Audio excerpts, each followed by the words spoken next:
situons-nous dans le cadre avant d'avancer. Cadre Journée internationale sur la mémoire et sur le mémorial du génocide anti-Tutsi. Thème générique, transmission de la mémoire. Thème spécifique sur lequel je vais intervenir. Introduction critique sur l'histoire du Rwanda depuis la colonisation jusqu'au génocide. Voilà. Posons-nous la question. Comment les Rwandais se percevaient-ils? Comment les Rwandais se voyaient-ils? Est-ce qu'ils se prenaient pour des races différentes, c'est Hutu et c'est Tutsi? Il y a même une troisième composante sociale qu'on appelle les trois Avat, quoi. On n'en parle pas souvent pour deux raisons. 1% de la population, hélas, prise pour quantité négligeable. Mais on devrait tenir compte d'eux. On n'est pas Rwandais à 1%, on n'est pas Rwandais à 85%, on n'est pas Rwandais à 14%, on est Rwandais ou on ne l'est pas.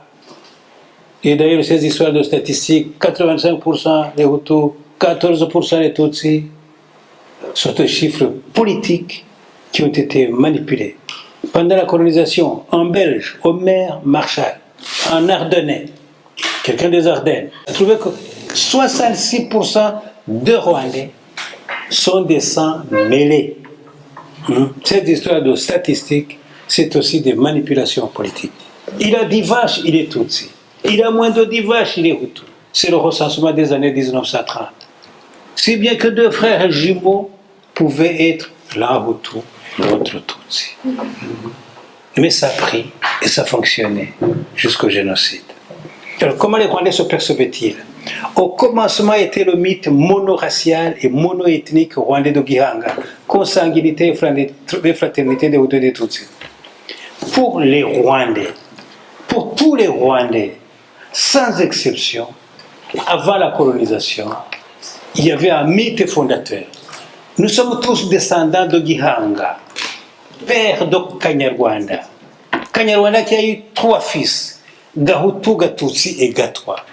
Tous les Hutus, tous les Tutsis, tous les 3 descendent de ces 3 fils. Ça, c'est le postulat de base. Alors, qu'en disent les Rwandais? Qu'en disent les chercheurs non rwandais? Tous les Rwandais, il y a un consensus pour tous les Rwandais, on est tous issus d'un même ancêtre commun. Ancêtre éponyme, Gihanga, père de Kanyarwanda, Kanyarwanda, père de Gahutu, de Gatutsi et de Gatwa. Est-ce que les chercheurs étrangers trouvent qu'il y a fraternité, consanguinité, même ethnie au sein des Rwandais? Interrogeons ces chercheurs. Un certain Monseigneur Classe, Léon Classe, qui a influencé la politique belge juste après le protectorat allemand. Pour les premiers étrangers qui sont arrivés dans le pays, ils sont venus avec une vision anthropologique occidentale. Ils avaient une vision raciale. Mais ils se sont rendus compte, pour certains, que cette vision ne concordait pas à la réalité rwandaise. Pour d'autres, des divisionnistes, pour d'autres qui avaient pour devise de diviser pour régner, ils trouvaient que les Rwandais sont différents. John Van Sina et une certaine Catherine Newberry trouvent des catégories sociales, des classes sociales, des classes socio-économiques. Hutu, prévalence agricole, Tutsi, prévalence d'élevage ou prévalence, priorité ou primauté de l'élevage. Culture pastorale Tutsi, culture agricole Hutu. Mais au départ, ils sont nés dans le même ancêtre. Y avait-il des conflits entre Hutu et Tutsi avant la colonisation? Oui, il y en avait, mais ces conflits n'avaient pas un caractère racial. Ils n'avaient pas un caractère ethnique. C'était une histoire d'élite qui cherchait le pouvoir. On trouve par exemple un conflit entre les Tutsis du centre et le Kinyaga, qui était gouverné par des principautés Hutus. Mais ces conflits n'avaient pas de nature raciale, de nature, ce que disent les chercheurs, non rwandais, y compris ceux qui sont tout à fait contre les Rwandais. Et il y en a, comme Philippe Richards, nous le verrons. Il y avait toujours des guerres au Rwanda, mais jamais aucune guerre n'a opposé Hutu et Tutsi au nom des identités raciales ou ethniques. La racialisation, l'ethnisation, la constitution, la vision ethnique ou raciale des Rwandais est un fait colonial. Un certain Bignef et un autre Fierens trouvent que s'il y avait des classes sociales différenciées, Hutu agriculteurs, mais pas seulement agriculteurs. Hutu, ils étaient des agriculteurs, mais ils avaient aussi de l'élevage, de gros bétail. Mais ils élevaient beaucoup moins que les Tutsis. Les Tutsis cultivaient aussi, mais l'activité principale était à l'élevage, au pastorat. Le mythe hamite, comment est-il interprété? Pardon, le mythe de Gihanga. Aux yeux des Rwandais avant la colonisation, le mythe de Gihanga disait les Hutus et Tutsis et les trois sont des frères. Pour que les Tutsis dominent, Gihanga a constitué une épreuve. Et il a distribué le rôle selon les compétences. Lorsqu'il y a eu cette épreuve, Gihanga a classé Hutu, Tutsi et trois dans l'ordre suivant. Le premier qui a réussi l'épreuve, Tutsi. Le second, Hutu. Le troisième, un Mutwa, de la classe sociale des Batwa. Évidemment, il y a dans ce classement une vision politique et idéologique. La dynastie Nyiginya, la dynastie des Banyiginya, qui a régné sur le Rwanda, voulait conquérir et conserver le pouvoir. Le classement Tutsi, numéro 1, Tutsi, numéro 2, Hutu, numéro 3, c'était une visée politique et idéologique. Le mot ethnie vient du grec, ethnos, signifie peuple. Aux yeux des sciences sociales les plus actuelles, les Rwandais constituent un même peuple, une même ethnie. Hutu, Tutsi et Twa sont devenus des ethnies politiques. Ce ne sont pas des ethnies au sens racial ou au sens génétique du terme. Même culture religieuse, imane, ils ont un même Dieu, ils ont un même roi, ils ont une même loi, ils ont une même culture matérielle. Il n'y avait pas un Dieu pour les Hutus et un Dieu pour les Tutsis. Il n'y avait pas un mode d'habitat propre aux Tutsis et un autre mode d'habitat propre aux Hutus. Ils puisaient aux mêmes sources. Ils ont les mêmes us, les mêmes usages, les mêmes coutumes. C'est un même peuple. Il n'y avait pas de territoire Hutu. Exclusivement Hutu, les Tutsis ne pouvaient pas habiter. Et inversement, implantation indifférenciée sur le territoire. Ce n'était pas comme la Flandre, la Wallonie. Ici, on peut parler de deux ethnies parce qu'on a deux composantes sociales différenciées. Voilà donc les chercheurs, dont Dominique Franche, Desmarais, même Philippe Richens, Jean-Claude de Villard, Alison Desfarges et beaucoup d'autres, Claudine Vidal, et Colette Brackman, Luc Deheutsch, Jean-Pierre Chrétien, etc., trouvent qu'il y avait un même peuple, une même ethnie, l'ethnie Abanyarwanda. Si on vous dit qu'aujourd'hui Hutu et Tutsi sont des ethnies différentes, ce sont des ethnies politiques. Ce ne sont pas des ethnies racialement parlant ou génétiquement parlant. Mais lorsque la politique coloniale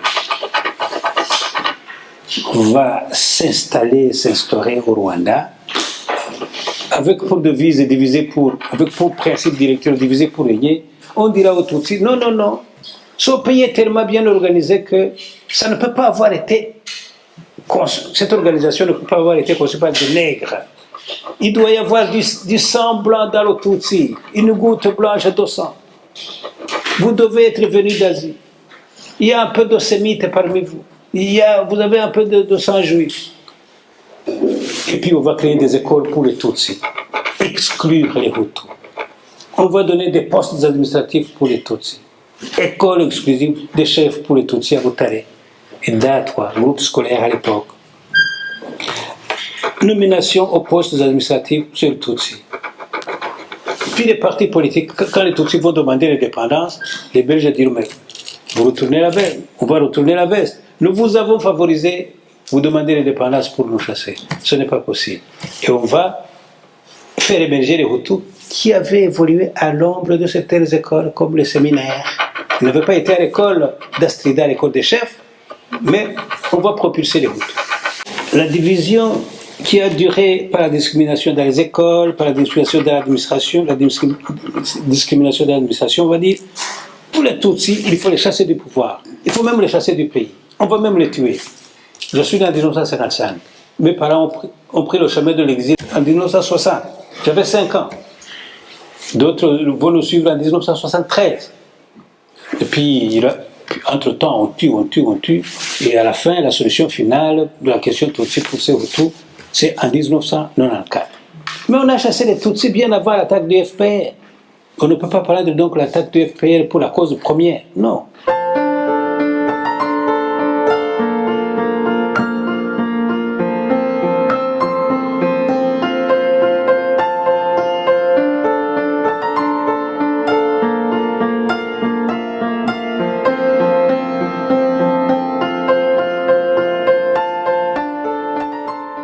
Pour les Rwandais, comme pour les chercheurs non rwandais, à l'origine, il y a unité des Rwandais, de par le sang, de par la nature et de par la culture. À quel sens répond l'idéologie formelle de l'ethnisme? Premièrement, l'ethnisme dont vous entendez souvent parler au Rwanda, ça connote le conflit entre Hutus et Tutsis. Deuxièmement, l'ethnisme, c'est le mode de gouvernement qui est issu de cette division. Troisièmement, c'est cette volonté de Kayibanda et de Habyarimana, les deux présidents Hutus qui ont gouverné le Rwanda de la première à la deuxième République. On dit majorité raciale Hutu ou majorité ethnique Hutu égale majorité politique ou majorité démocratique. Dans une bonne démocratie, c'est la majorité d'idées qui doit triompher. Les idées de Rio de Lupo, par exemple, ici, socialistes, les idées du MR. On travaille sur base des idées. C'est le pluralisme des idées qui conduit à des élections pour la gouvernance d'un État. Au Rwanda, ce ne fut pas ça. C'est le pluralisme ethnique. Comme si la souveraineté était placée dans l'ethnie, alors que la souveraineté doit être placée dans l'individu, qui a son libre arbitre, qui a sa liberté pour élire. Les signaux du processus d'ethnisation, ou d'ethnicisation, se sont étalés sur le long terme. Lorsque les Belges arrivent, en 1916, ils conquièrent le pays, ils commencent à l'organiser à partir de la décennie 1920, et ils vont éjecter tous les Hutus du pouvoir. Les anciens Banyiginya, la dynastie régnante, travaillaient avec des Tutsis, avec des Hutus. Mais on va chasser du pouvoir tous les Hutus pendant la colonisation.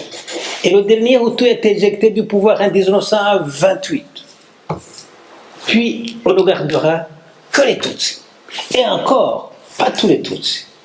On garde les Tutsis de la maison royale, de la maison régnante, à Banyiginya. Ce n'est pas tous les Tutsis qui ont été associés au pouvoir. Mais Kayibanda viendra, c'est tous les Tutsis. Non, ce n'est pas vrai. Ce n'est pas tous les Tutsis qui ont gouverné le Rwanda. C'est les Tutsis de Nyiginya. Première étape du processus, chasser tous les Hutus du pouvoir. Deuxième étape du processus d'ethnicisation, le recensement. Instaurons des cartes d'identité à mention raciale ou ethnique. Puis on va donner aux Hutus carte d'identité à mention Hutu, carte d'identité à mention Tutsi, carte d'identité à mention. Et puis ça sera figé. Alors qu'avant la colonisation, on pouvait être tantôt Hutu, tantôt Tutsi, parce qu'il y avait porosité sociale, perméabilité sociale. Vous vous mariez à un Tutsi, vous vous enrichissez, vous participez au pouvoir, vous devenez Tutsi. Vous étiez Tutsi, vous êtes appauvri, vous serez Hutu. Alors que votre frère jumeau est peut-être de l'autre composante. Première étape donc d'utilisation, chasser tous les Hutus du pouvoir. Deuxième étape, recensement ethnique. Troisième étape, système électoral de 1952 à 1956, où on interdit aux Hutus de se faire élire. On les a chassés du pouvoir, on a recensé et on a fixé ces identités rigidement. Puis, système électoral de 52 à 56, seuls les Tutsis doivent se faire élire, pas de Hutus. Vous comprenez la frustration des Hutus pendant ces élections. Alors que l'autorité autochtone demande la suppression sur la carte d'identité de la mention Hutu, eh bien, la Belgique tient à renforcer plutôt ces identités. Cinquième étape, la suppression du Conseil supérieur du Mwami. Le Conseil supérieur du Mwami demandait de grâce supprimer ces mentions ethniques. Et les Belges disent non, pas question, on ne va pas les supprimer, on va les garder. Et puis on va remplacer tous les chefs, comme les Tutsis demandent l'indépendance. Les Belges, le pouvoir tutélaire belge se fâche. Ils demandent l'indépendance, ils cherchent à nous... Ces Tutsis demandent l'indépendance, ils cherchent à nous chasser, alors que nous leur avons donné tous les privilèges, toutes les faveurs. Alors maintenant, chassons tous les Tutsis, tous les chefs et tous les sous-chefs Tutsis, remplaçons-les systématiquement par des sous-chefs et par des chefs Hutus. C'est l'époque où mes parents prennent le chemin de l'exil.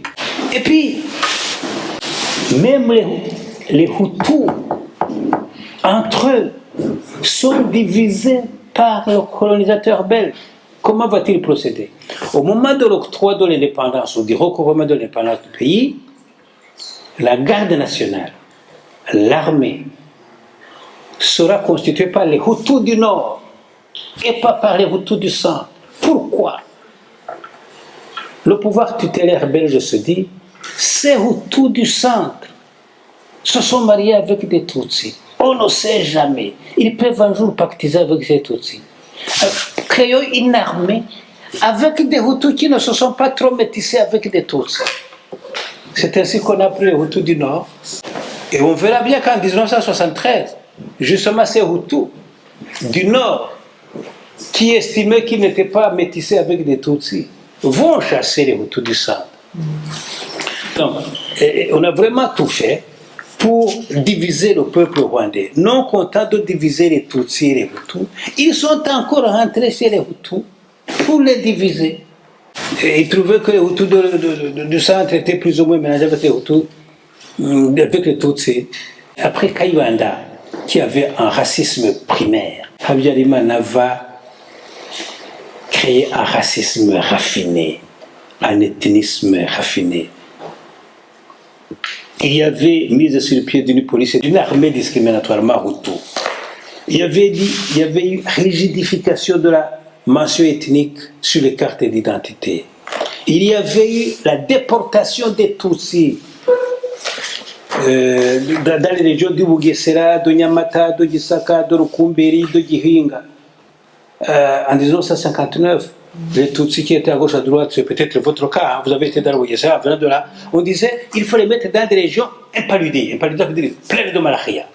C'est ainsi que sur 4533, les premiers qui arrivent chez vous là-bas à Bugesera, il y a eu 105 hospitalisations dès le premier jour parce qu'il y avait la mouche tsetse, ça vous pique, vous devenez malade, vous devenez presque fou. Et il est né 37 enfants et 32 sont morts. 32 décès sur 37. Parce qu'il y a une région invivable. On cherchait donc à les décimer sans trop crier pour faire passer ces morts pour des morts naturelles, alors que c'était des morts programmées. On y est allé de toutes sortes de manières. La machette ne suffit pas. Il faut encore les mettre dans des régions impaludées. Interdiction aux Tutsis à l'époque de circuler sans laisser passer. Il faut une feuille de route, des papiers qu'on appelle des laissés passer. Et aucun Tutsi ne pouvait à l'époque aller aborder un véhicule sans la permission d'un préfet. Et puis on crée des cellules du Parmi Hutu, partie du mouvement d'émancipation Hutu Sukaibanda, de la présidence jusque sur la colline. Et puis à chaque fois que les Tutsis de la diaspora attaquent le pouvoir, les Tutsis de l'intérieur subissent des conséquences. C'est ainsi qu'à Noël, on a parlé de génocide. À Noël 63, même Radio Vatican a parlé de génocide. Le philosophe Jean-Paul Sartre, Bertrand Russell, Radio Vatican, on va parler de génocide déjà en 1963. Mais en 1973, aucun Tutsi n'a attaqué. Les Hutus du Nord veulent remplacer les Hutus se substituer au pouvoir, prendre le pouvoir aux Hutus du centre. On va encore tuer des Tutsis. On va voir des Tutsis déferler dans l'exil. Alors que quand Tutsi n'avait attaqué le pouvoir des Hutus, les Ignési avaient été vaincus en 1968, et déjà, 5 ans après, sans aucune attaque de Tutsi, on trouve quand même des prétextes pour décimer les Tutsis. Et Habyarimana va instaurer une politique beaucoup moins brutale, beaucoup plus raffinée, beaucoup plus méchante. Équilibre ethnique et régional. On donnera théoriquement 10% des places aux Tutsis. Même cette politique n'a pas été respectée dans la pratique. On vous dit 10% des Tutsis, 90% de places pour les... On n'a même pas respecté ce qu'on avançait comme principe pour gérer le pays. Par exemple, sur les 143 bourgmestres du pays, aucun Tutsi.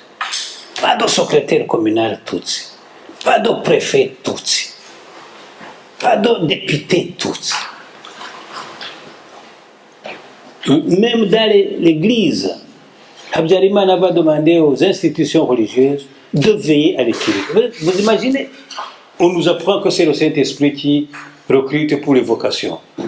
Maintenant, c'est Habyarimana qui va dire, pour que le Saint-Esprit recrute, il faut qu'il y ait équilibre ethnique. Ce n'est plus Dieu qui nomme. Vous vous rendez compte jusque... Et les évêques vont marcher. L'archevêque de Kigali, Vincent Nsengiyumva, qui était membre du comité central du parti unique de Habyarimana, le MRND, est venu à Bujumbura dans une réunion d'évêques du Burundi et du Rwanda. Figurez-vous qu'il est venu, non pas dans la voiture de l'église, mais dans la voiture du MRND, qui arborait le drapeau du MRND. Les évêques du Burundi n'ont pas compris. Comment est-ce qu'un évêque catholique romain roule dans le véhicule du parti unique en arborant le drapeau du parti unique? Et il avait accepté qu'il y ait équilibre ethnique au séminaire, dans les recrutements, dans les grands séminaires. Un jeune homme rescapé du génocide qui vit à Bruxelles, Rugwego Eric, Eric me dit, c'est un enfant qui est en 6e primaire, il veut aller au séminaire. Le curé de cette paroisse était je pense en polonais. Il revient, il lui dit, mais l'évêque n'a pas retenu ton nom. Et l'enfant lui pose la question, mais mon père, c'était un prêtre européen, pourquoi est-ce que l'évêque Nsengiyumva n'a pas retenu mon nom pour être au séminaire? Il a dit que vous étiez tous. Muzungu est revenu, il a dit à l'enfant, on ne peut pas recruter au séminaire parce que vous êtes tous. La vocation religieuse est le fait du Saint-Esprit, le fait de Dieu. Maintenant, c'était devenu un fait politique. Pas de bourgmestre, pas de préfet, pas de secrétaire communal, pas de député Tutsi. Et même, dans les séminaires, il faudra fermer l'accès aux Tutsi. Inutile de dire que les militaires Hutu, il leur était interdit d'épouser des femmes Tutsi. Habyarimana est allé même chez Mobutu pour lui dire, vous savez, certaines de votre autorités de votre pays épousent des femmes Tutsi à Kinshasa. Surveillez-nous ça. Donc, interdiction, exclusion de la vie affective, même à l'étranger. Constitution d'ingrédients pour un ethnisme holland génocidaire. Lisez la constitution de Habyarimana, 1978, qui a été élaboré par Philippe Letchens, eh bien, la définition de la démocratie, c'est la définition classique. Mais la pratique est autre. Vous savez, lorsque vous allez voter, la voix de Moutouni, chez les Belges, a la même valeur que la voix d'Elio de Lupo, de l'archevêque ou du cardinal Danels de Malines. Lorsque le pape François Ier va chez lui ou bien vote à l'ambassade pour son pays, pour les élections dans son pays, l'Argentine, sa voix, il a une voix comme le plus pauvre des paysans argentins. Quand au Rwanda, son Excellence Kagame va voter pour ceci ou pour cela, il a une voix. Qu'est-ce que cela signifie? Ça signifie, comme le stipule le premier article de la Déclaration universelle des droits de l'homme, que nous sommes tous égaux. Que l'humanité qui est déposée à chacun de nous prévaut sur l'ethnicité, l'éventuelle ethnicité. Au Rwanda, on vote ethnie au lieu de voter souveraineté de l'individu. Perversion de la démocratie. Je ne dois pas voter en tant que Tutsi. Si je suis Tutsi, je ne dois pas voter en tant que Hutu. Je dois voter en tant que personne dotée d'un libre arbitre. Ce n'est pas une vision ethnique qui me fait voter. C'est une vision, c'est le pluralisme des idées. Que puis-je dire par rapport aux étapes formalisées qui ont cerné les Tutsis? Il y a une hypothèse qui est à potentielle valeur universelle, qui est de possible application universelle, qu'on vérifie chez les Juifs, chez les Tutsis et chez d'autres. Évidemment, si les 10 étapes du génocide de cette hypothèse de Gregory Stanton sont applicables à plus d'une situation de génocide, il reste que chaque situation de génocide est spécifique, unique, singulière. Exemple, le génocide anti-juif est un génocide industriel. Nous sommes en Allemagne. On y est allé de manière industrielle. 50 ans après, au Rwanda, ce sera un génocide artisanal. La machette, les gourdins, les clous. En partie industrielle, en partie industrielle. Donc les situations varient selon les possibilités, les armes de mise à mort qui sont disponibles. Vous avez 10 étapes. Première étape, on doit classifier. Ils sont Hutus, nous sommes Tutsis, on n'est pas les mêmes. On doit symboliser. Il faut leur donner des cartes d'identité. Il faut les mettre sur une liste. Il faut les discriminer. Il y a des écoles pour Hutus. Il n'y a pas de Tutsis, 10%. On ne peut même pas respecter ça. Déshumanisation. Les Tutsis sont des cancrelats. Ce sont des poux. C'est de la vermine. Organisation. Il faut des meurtres. D'abord par essai, phase de pilotage. Tu es à Bugesera, chez Bambuka, tu es chez Bagogwe, tu es chez Bahima, tu es à Kivirira. Et puis il y aura une solution finale. Et pendant la solution finale, on va d'abord les isoler systématiquement. Pourquoi les isoler? Habituer la population à ne plus les voir. Dans les marais à Bugesera, dans les églises, dans les stades. Regroupez-vous, nous allons vous protéger. En l'heure, on les trompe. Puis préparation, exécution, et puis extermination à la fin dans le 4 et déni. Et toutes ces phases, non, on ne vous regroupe pas pour vous tuer, puis on va vous tuer après. Aujourd'hui, déni, dénégation, négationnisme, c'est un des objectifs de l'IRGT. Ils vous disent, mais comment vous ne pouvez pas dire que les Tutsis ont été génocidés, puisqu'il y a encore Moukimbili qui tire au Classoir. On les voit encore à Bruxelles, on les voit. Mais où sont les enfants avec lesquels tu allais puiser à la République au Marigot? Où sont les enfants avec lesquels tu allais à l'école? Où sont les maisons de vos anciens voisins? Parce que vous ne les avez pas tous exterminés. Vous niez donc que vous... Écoutez, avec ça, il faut la réconciliation. Je voudrais souligner ici 2 choses. Il faut savoir d'où on vient. C'est le passé, le présent, ce qu'on fait maintenant et où on va. des fois, on ne saurait pas où aller sans savoir d'où on vient. Donc la partie comme il a fait, c'est important de le faire.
On va commencer par le rose parce que moi aussi je suis rose.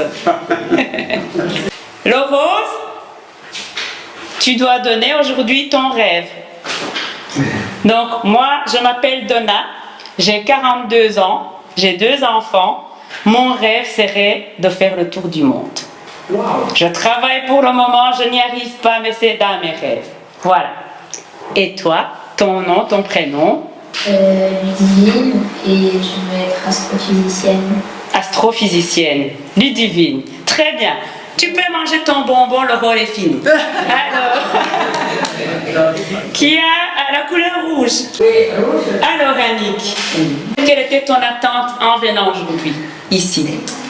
Alors, moi, c'était l'échange de savoir et la transmission de ce qu'on peut connaître pour transmettre aux autres. Donc, l'échange autour de la transmission de la mémoire. Très bien.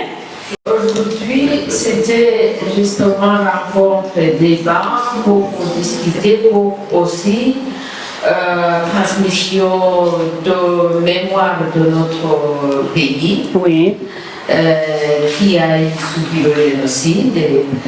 Et alors, mon pays, vraiment, vraiment mon rêve, c'est qu'il n'y aura plus un jour, c'est qu'il n'y aura plus de déplacés. D'accord. D'accord. Que ce soit vraiment le pays, que tout le monde a son droit de son pays, a son droit de vivre là il veut, y compris son pays. Mon rêve, nous, moi et quelques personnes ici, nous sommes une génération qui, je ne vais pas être très pessimiste, qui est en train de partir, mais quand même, il faut confronter la réalité. Nous, on a vu, on a revu des choses. Mon rêve, c'est que vraiment, cette jeunesse qui est en train de grandir ne voit jamais, jamais, jamais, plus jamais ce que nous avons vécu. Et cette journée t'inspire quoi, Anne-Lise? Découvrir mes origines et ce qui se passe dans mon pays. Très bien. Et c'est normal parce que c'est dans ça que cette journée est intergénérationnelle. Il y en a qui ont vécu, qui connaissent, mais il y en a d'autres aussi qui découvrent les origines, qui découvrent la thématique, qui le vivent autrement. Mes attentes aujourd'hui, c'est d'apprendre plus l'histoire de mon pays, vu que j'ai déjà appris en étant imprimée au Rwanda, et puis voilà. Mon attente aujourd'hui, c'était justement pour faire connaître notre histoire, dont le génocide, à mes enfants et ma femme.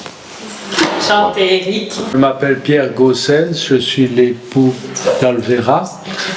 Je l'ai suivi, je voulais découvrir les exposés, les présentations ici. Je ne connaissais pas le programme. D'accord. Est-ce que ça vous plaît jusqu'ici? Jusqu'ici, c'est intéressant, oui. D'accord. Enchanté, messieurs. Et merci d'être venu. Normalement, le vert, c'est pour l'optimisme, c'est pour le ciel bleu, c'est pour la verdure. Oui. Et la couleur verte a été inventée au Rwanda. Ah. La couleur verte a été inventée. J'ai vu beaucoup de mauvaises choses dans ma vie. J'ai 67 ans. et je ne voudrais plus avoir. Nous prenons le chemin de l'exil, j'ai 5 ans. Entre le Rwanda et le Burundi, il y a mon petit frère qui me suivait, il meurt dans le marécage. Il était sur le dos d'une de mes grandes sœurs, il dit, on te relaie ici, et puis on va vite, parce que les maisons prenaient feu, on tuait les vaches, on tuait les gens. Mon petit frère est resté dans le mal. On n'a jamais pu évoquer son nom, jamais. Pourtant, il pensait que moi j'avais oublié mes parents qui cherchaient à nous protéger. Sans jamais de mémoire, sans jamais de commémoration. Il pensait que j'avais oublié. Non, ça m'est resté. Puis des guerres au Burundi. Puis mon travail de mémoire de licence, l'aventure ambiguë de la colonisation en Afrique. L'aventure ambiguë de l'homme sur la terre. Puis mon travail de master, Gachacha, la médiation. Et thèse de doctorat sur le génocide, des histoires sur les Arméniens, j'ai tout vu. Les Juifs, les Tutsis. Pendant ma thèse, j'ai failli devenir fou. Puis je me suis dit, mais je risque de devenir fou si je continue cette thèse jusqu'à la fin. Il ne faut pas que j'arrête, mais il faut que je trouve quelque chose qui puisse me rééquilibrer au niveau de mon psychisme. Madame la psy comprend. Et j'ai fait la médiation. Médiateur. Thèse de doctorat sur le génocide, déshumanisation. Déshumaniser la victime, la définir comme un animal, recenser les victimes, spolier la victime, restreindre les droits de la victime, l'isoler systématiquement, l'homme tue, même pas de photos, on détruit même la maison. Vous arrivez chez vous, elle va chez elle, elle ne sait plus retrouver la maison de papa. Mais elle ne sait même pas où se trouvait la fondation. Tout cela, à un moment, il m'a déshumanisé. Je me suis dit, mais comment est-ce que je peux réhumaniser une partie de mon cœur et de ma cervelle et de mon âme? C'est là que j'ai fait la médiation. Médier les gens. Il n'y a pas que de la bête dans l'homme. Il y a aussi de l'ange dans l'homme. C'est ainsi que j'ai fait la médiation. Une légende amérindienne, Amérique latine, Inca, Maya, Aztèque dit, il y a 2 loups dans l'homme. Un loup méchant et un loup gentil. Lequel grandira le plus? Lequel des 2 loups grandira le plus? Celui que tu nourriras le plus. C'est ainsi que j'ai préféré retrouver de l'ange en moi, de l'ange en vous, parce que l'inhumanité est en nous, la bête est en nous, l'ange aussi est en nous. Lequel grandira le plus? Celui que tu nourriras le plus. N'oublions rien. Rien ne doit être effacé, mais ne soyons pas esclaves du seul passé. Regardons aussi le ciel bleu, que ces enfants puissent grandir, être des ingénieurs, des astrophysiciens, etc. Et donc le petit bonbon vert, ça part du vert clair au vert, voilà. Voilà, merci beaucoup. La question c'est, avec le petit bonbon vert, un mot sur le Rwanda. Il y a à côté du Rwanda un pays qui en 30 ans a changé de nom 3 fois. Congo, Zaïre, Congo. Le Rwanda éternel. Il ne change jamais de nom. Ah, ok, Zanaï, mon petit verre de Lisa. Alors un petit mot qui te vient sur le Rwanda, comme ça. Si je dis le Rwanda. Le Rwanda, c'est un petit pays, mais les gens qui ont dedans ont un grand cœur. Ah, un gros cœur, mais c'est un petit pays. Je suis une maman d'une fille et je suis rwandaise et fière de l'être. Le Rwanda, je dirais un surnom, le paradis. Quel est le trait de ton caractère que tu aimes bien? Le trait de caractère. Oui. Ce qui me caractérise le plus. Oui, voilà. Que les gens te disent, ah oui, on aime bien Sarah parce on voit ça. Je pense que par mon métier, le fait que je suis enseignante, j'aime les enfants et je suis restée moi-même un peu enfant dans le sens où je suis très joyeuse, voilà, j'aime jouer, les jeux de société, oui, ça me caractérise. Un mot sur le Rwanda, au Rwanda, il y a mes cousins et cousines. Ah, tes cousins et cousines, que t'aimes bien alors? Oui? Ouais. Allez, on va aller chez Clément. À chaque fois que je vais au Rwanda, il y a une région que j'aime bien, c'est la région du Nord où il y a des volcans. J'aime bien aller marcher dans les volcans, randonner là-bas. Et dans les volcans, il y a, on peut dire dans la mythologie rwandaise, il y a deux sortes de volcans. Il y a des volcans qu'on peut considérer comme des volcans paradisiaques, et il y a des volcans aussi qui représentent l'enfer. Ouais. Donc, il y a par exemple le volcan Muhabura, c'est là où tout ce qui ont fait du bien vont là-bas. Et puis alors, il y a Nyiragongo qui est toujours, il y a toujours en action, il est toujours en feu. Alors, c'est l'enfer qui est là. Tout ce qui meurt, si tu fais du mal, alors tu vas aller brûler dans l'enfer de Nyiragongo. Là. Ces points hauts du Rwanda, c'est en même temps, ça représente, pour moi, ça représente les deux parties de l'humain, qu'on disait, les deux loups de l'humain. On a côté paradis, côté saint et côté un peu diable, qui est en nous. Je suis retournée au Rwanda en 2018 et je n'avais pas vu mon pays pendant 11 ans. Et ce que j'ai le plus aimé, c'est le fait que, ici par exemple en Belgique, quand je regarde au loin l'horizon, je vois des immeubles. Et ce que j'ai le plus remarqué au pays, c'est le fait que quand je regarde de loin, je vois des collines et des champs. Et je pense que c'est la chose la plus belle. Les collines, je ne sais pas, c'est d'une beauté que je n'arrive pas à décrire. Voilà, les collines et les volcans. Vous m'avez volé mon anecdote. Et une dernière chose, le meilleur moment pour observer les volcans, c'est très tôt le matin, je dirais, quand il y a encore du brouillard dessus. C'est sublime. Voilà. Je suis dans la communauté rwandaise de Liège depuis longtemps aussi, avec l'URGT. Et j'aime bien être en communion avec les Rwandais, et c'est pour cela que je suis ici. Oui. Oui. Et je souhaiterais que le Kinyarwanda ne se perde pas, qu'on le garde, mais qu'on parle aussi le français. Donc les deux langues. Deux langues, ce n'est pas mauvais. Donc j'aimerais qu'on puisse parler les deux langues aussi couramment et n'avoir pas honte de parler le Kinyarwanda. Le Kinyarwanda, ce n'est pas une honte, c'est un honneur. Parce que c'est le premier cadeau qu'on a eu à la naissance. Quand les amis de la famille sont venus rendre visite à maman et papa, ils parlaient le Kinyarwanda, ils ont parlé Kinyarwanda. Il n'y avait pas un mot de français. Mais après, j'ai été à l'école, j'ai appris le français et je l'ai compris, je l'ai aimé. Mais le Kinyarwanda que j'ai entendu avant de prononcer même un mot, que le pleur, c'est cette langue-là qui est là, enracinée en moi et qui ne disparaîtra pas.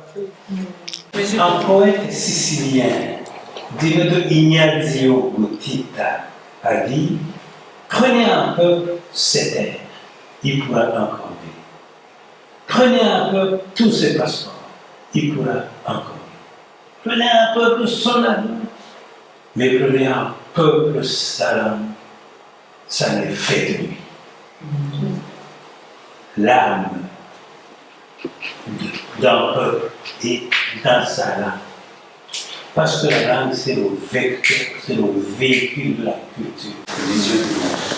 Notre vision du monde est dans notre langue. Et si on ne connaît pas sa langue, tant qu'on n'en connaît pas une autre.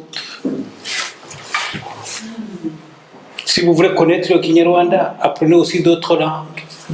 Comme ça, vous verrez les interférences linguistiques, tonales, toniques, rythmiques, grammaticales, lexicales, socioculturelles. Votre thème au niveau de la transmission intergénérationnelle, ça me parle, parce que en tant que Rwandaise qui habite ici et qui a aussi la chance d'être parent, c'est important de savoir déjà d'une part que notre mémoire au niveau du génocide, on risque de le transmettre, qu'on n'en parle pas, et et que aussi, également nous avons la responsabilité en tant que parents de transmettre la mémoire de nos ancêtres qu'on n'a pas connue assez. Et par là, je m'intéresse à cette question parce que vraiment je trouve ça important, parce que même si on habite à l'étranger, le Rwanda c'est notre pays, c'est notre origine, et on rencontre que les enfants rencontrent beaucoup de questionnements là-dessus, et des fois il y a même des rejets de la langue. Pour ma part et de ma famille, mes enfants se questionnent, et parfois ils ne comprennent pas comment on est rwandais, on n'a jamais vécu là, les grands-parents ils n'ont jamais vécu là, qu'est-ce qui leur attache encore à là-bas. Et donc évidemment on est vraiment dans ce questionnement-là, et par rapport à ça, ça m'intéresse de participer dans des journées comme ça. Ouais. Tout à l'heure, il y a quelque chose qu'on a dit. Les gens ont parlé du fait que dans cette rencontre intergénérationnelle sont rassemblées des personnes qui ont vécu le génocide et qui s'en sont sorties, des rescapés. Et il y a aussi leurs enfants qui sont plutôt des témoins secondaires, qui se voient raconter l'histoire. Le poème que je vais vous lire maintenant a été écrit en 2019. C'était lors du 25e anniversaire de la commémoration du génocide perpétré contre les Tutsis. Pour pouvoir l'écrire, j'ai regardé des vidéos pour m'informer sur le sujet, parce que moi aussi je fais partie de cette plutôt deuxième génération. Et j'ai également récolté des témoignages de vive voix en discutant avec des personnes. Et donc tout ce que vous allez lire est un rassemblement d'informations basées sur tout cela. Et ce que je conclus de cela, c'est le fait que même si nous n'avons pas été des témoins oculaires, nous pouvons quand même nous informer sur tout ce qui s'est passé, comprendre un peu les situations de notre pays, et puis pourquoi nous sommes ici en Belgique alors que nous sommes nés au Rwanda, etc. Donc comprendre qui nous sommes maintenant et les raisons de cela, entre cette part de notre identité en tout cas. Donc ce poème me permet de donner un peu l'état de mes connaissances à ce moment-là, et aussi d'inviter les jeunes à s'informer à leur niveau.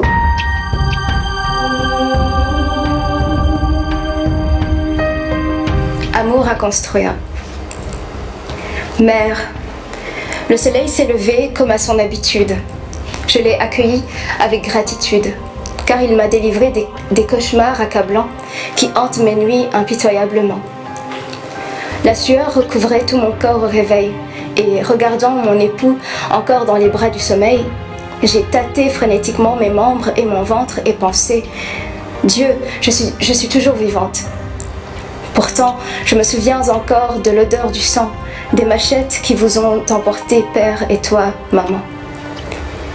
Il n'y a plus de grands-parents dans nos familles, et les souvenirs des disparus au fil du temps s'éparpillent. Mais alors que la douleur menace de me submerger, mon mari s'éveille et nos doigts de s'entrelacer. Nos 3 enfants aussi se joignent à la routine du matin, et le jour chasse la tristesse qui s'acharne en vain. Cependant, c'est un leurre, elle m'accompagnera en sourdine et s'assoira en bonne place à la table où l'on dîne. C'est pour lui tenir tête que j'ai résolu de vous écrire. Mère, nous avons des amours à construire. Mon aîné est le fils du viol de mon enfance, mais du haut de ses 25 ans, 28 ans à ce jour, il clame son innocence. On ne choisit pas de naître, mère. Puis, il est aussi mon sang et ma chair. Et bien que quand je le regarde, je vois les traits du criminel, il a mon bras et le cœur de l'Éternel. Mon ventre devient douleur au souvenir de la violence, et mon cœur n'est plus que larmes et intolérable souffrance. Mais je ne veux pas perpétuer la faiblesse et nuire. Mère, j'ai un amour à construire. Ceux qui vous ont arraché à moi ont purgé leur peine. Je les vois chaque jour où que je me promène. Et les plaies oubliées s'ouvrent largement, alors que je tente de m'accrocher au présent. Les uns sont rongés par le regret, les autres perpétuent l'intolérance. Certains rêvent de vengeance, d'autres s'astreignent à l'endurance. L'on exige la justice pour arroser les graines du pardon. L'on affirme l'absence, l'inexistence de l'abomination. Comment voir l'humanité de celui réduit à l'état d'insecte?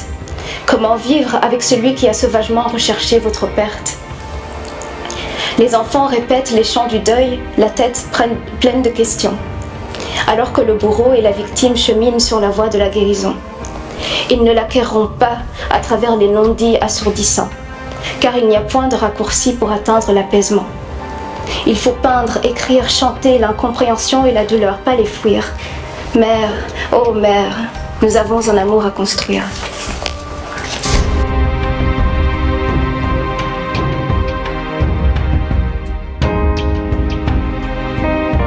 Nous sommes des survivants, c'est une chance de ce génocide qui a commencé bien avant nous.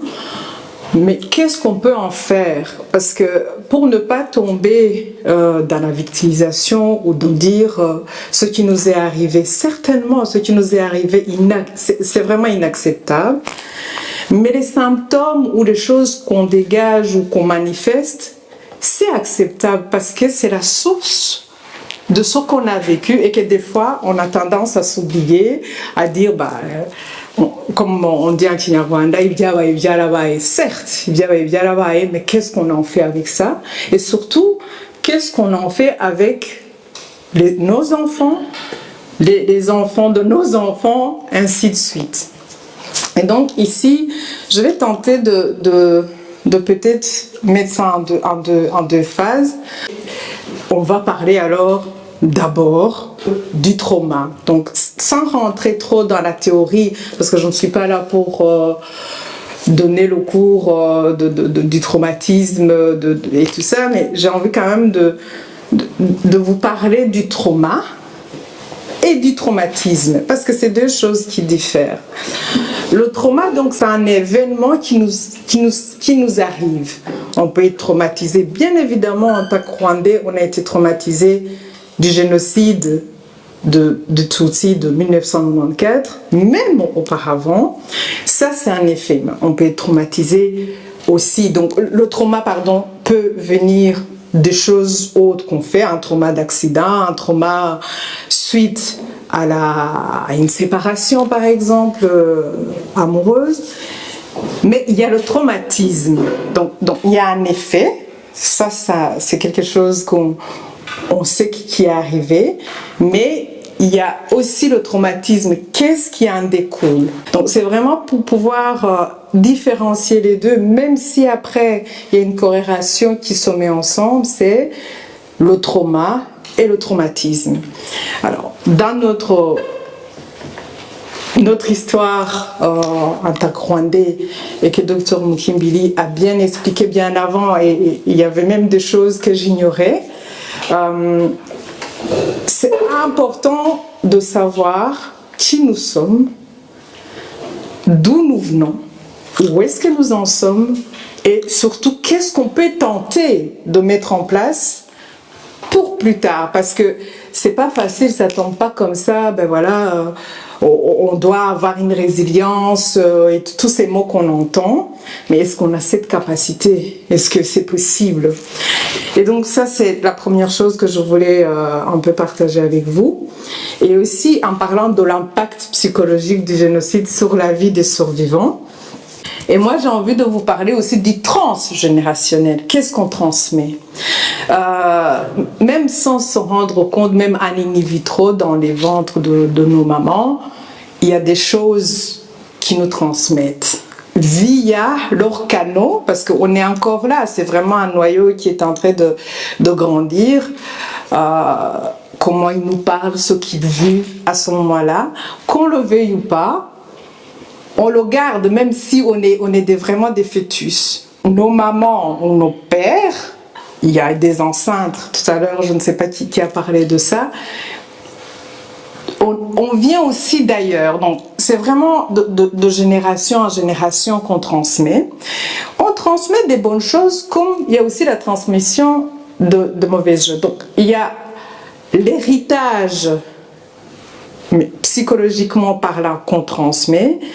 Mais l'héritage n'est pas juste ici en Europe, vous m'excuserez, il n'y a pas que l'héritage de la maison, de la voiture et tout ça, mais il y a l'héritage aussi d'émotions, de d'où nous venons, de qui nous sommes, qui peut être bien, mais qui peut être aussi douloureux. Il y a le trauma, comme je vous ai parlé, il y a le traumatisme, il y a aussi le choc post-traumatique. Donc c'est vraiment quand, dans le jargon de psy, c'est PTSD, donc vraiment c'est le stress post-traumatique. Nous sommes tous stressés, enfin, j'ai envie de vous dire, tous ici, je dirais 80%, même les plus petits, il y a un quelque chose en nous qui n'est pas confortable et qui peut, avec les événements de la vie, s'accentuer ou bien se calmer. Ça dépend comment la personne gère son stress. On doit garder nos valeurs culturelles, on doit garder d'où nous sommes, mais tout en embrassant la culture de l'autre et l'échange de l'autre, parce que c'est ça la richesse dans tout ce qu'on fait. Et j'en remercierai jamais l'équipe ici qui n'a pas attendu au mois de février ou mars où on sent déjà, parce que il y a des périodes où on est déjà beaucoup plus vulnérable. Vous le verrez, on appelle ça dans notre jargon les anniversaires. Donc, on ne sait pas, nous sommes aujourd'hui le 22 octobre, peut-être que ma mère ou ma tante va commencer à dire j'ai mal au dos parce que le corps nous parle, j'ai ça.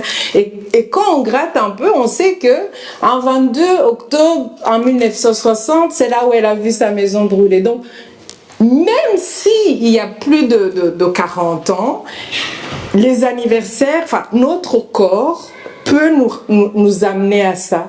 Et ce que je tiens à insister encore et encore vraiment, c'est que on peut pas attendre le 8 avril, le 7 avril, enfin moi je suis née en plus le 8 avril, pour pouvoir parler de ce qui s'est passé. C'est de tous les jours, avec vraiment pouvoir libérer, la parole libère et on peut mettre. Bien sûr, il y a des béquilles qu'on peut avoir comme quand on est vraiment dans une pathologie mentale ou autre, on doit avoir un traitement médicamenteux, mais il y a le plus bon traitement que j'ai envie de dire, c'est le partage, c'est l'échange. Moi, quand je regarde dans mon enfance, quand je vais très très loin, parce qu'on dit souvent que tout, il y a un livre qui est sur ça, que tout se joue avant 6 ans.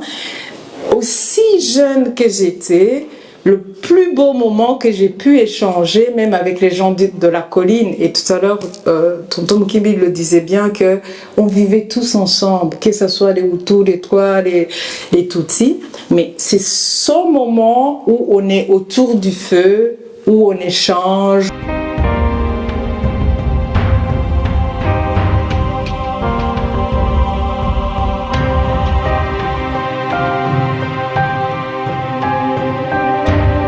Nous avons senti qu'il y avait ce besoin qu'il y ait des rencontres et qu'elles soient régulières et que des rencontres et des moments de transmission du vécu, premièrement qu'elles soient régulières, deuxièmement qu'elles soient en petit comité parce que des fois on a peur de partager, d'exposer sa vie à un si grand groupe et aussi et il fallait aussi que ça ne dure pas trop longtemps parce que des fois les histoires sont chargées d'un point de vue émotionnel.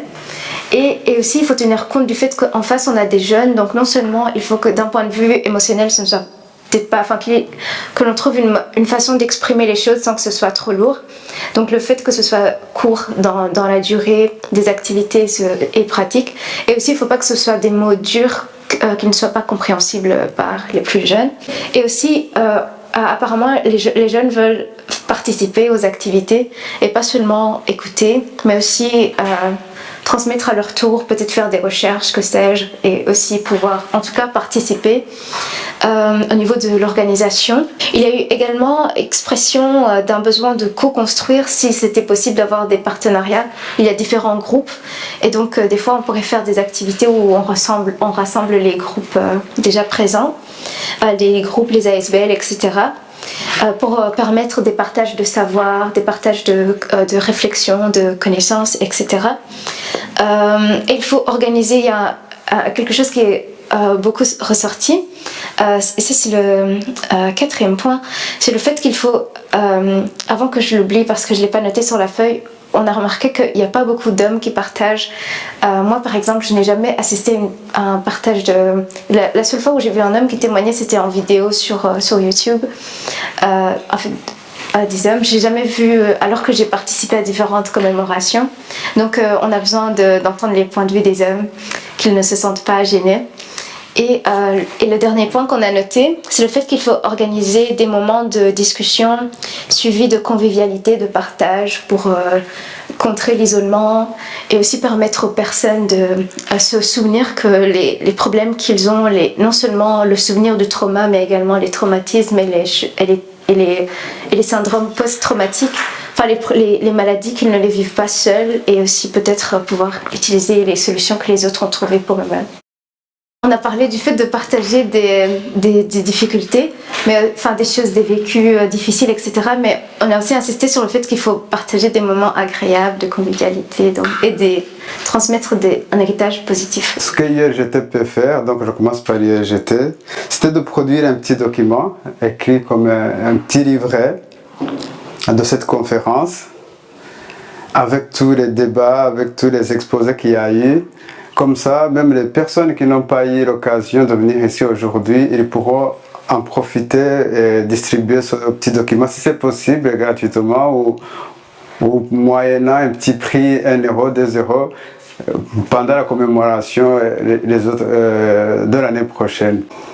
Et puis, alors, moi, j'avais trouvé un autre besoin, c'est le besoin d'apprendre à prendre nos propres décisions, à pouvoir analyser les choses, parce qu'une des choses qui a fait que le génocide a été possible, c'était de suivre les propagandes, de suivre ce qui est dit en haut, sans pour autant analyser et voir les conséquences sur nous. Donc, la plupart des gens suivent, il y en a qui disent suivre comme des moutons. Pour moi, c'était un besoin de toute l'humanité, apprendre à réfléchir par nous-mêmes. Et cela, ça doit commencer par nos jeunes, nos enfants. Et vraiment accepter que de temps en temps, nos enfants peuvent nous contredire dans certaines choses. Savoir les écouter, je crois. Et ça pour moi, c'est très important que c'est bien cette discussion, mais qu'est-ce qu'on peut faire concrètement pour être la source de la paix, non pas être la source de la violence. Nous avons subi la violence, une violence qui est presque extrême, donc nous devons savoir comment transmettre cette paix, ou bien comment transmettre quelque chose qui fait évoluer l'humanité vers une conscience beaucoup plus élevée. Et cela, pour le dire concrètement, il faut vraiment qu'on se pose certaines questions. Qu'est-ce que j'attends par exemple par la paix? Pour moi, la paix représente quoi? Est-ce que c'est une paix, c'est le fait que quelqu'un ne me dérange pas? Ou bien c'est le fait que la paix pour moi, ça passe par beaucoup de choses. Ça passe par exemple, la prospérité, ça passe par une certaine richesse. Si tu meurs de faim, tu n'as pas la paix. C'est pas parce que quelqu'un ne te dérange pas que tu es en paix. Si quand même tu meurs de faim, ça te dérange, tu n'es pas en paix. Et puis la paix aussi, pour moi, à notre époque, ça doit passer par de sortir de l'ignorance. Ça doit passer par une certaine intelligence, de prendre le temps de s'informer et de ne pas avoir une seule source d'information. Besoins individuels, on a noté la considération des victimes du contexte global du génocide, donc avant 94, parce que il y avait déjà des meurtres et tout ça avant 94, et donc l'action que l'URGT peut mettre en place, c'est comme aujourd'hui, parler de l'avant 94 aussi et ne pas l'oublier lors des commémorations, etc. Parler à des personnes âgées aussi, ayant vécu le génocide, ça pourrait aider. En plus, eux, ils ont vécu l'avant et l'après 94, donc on peut aider.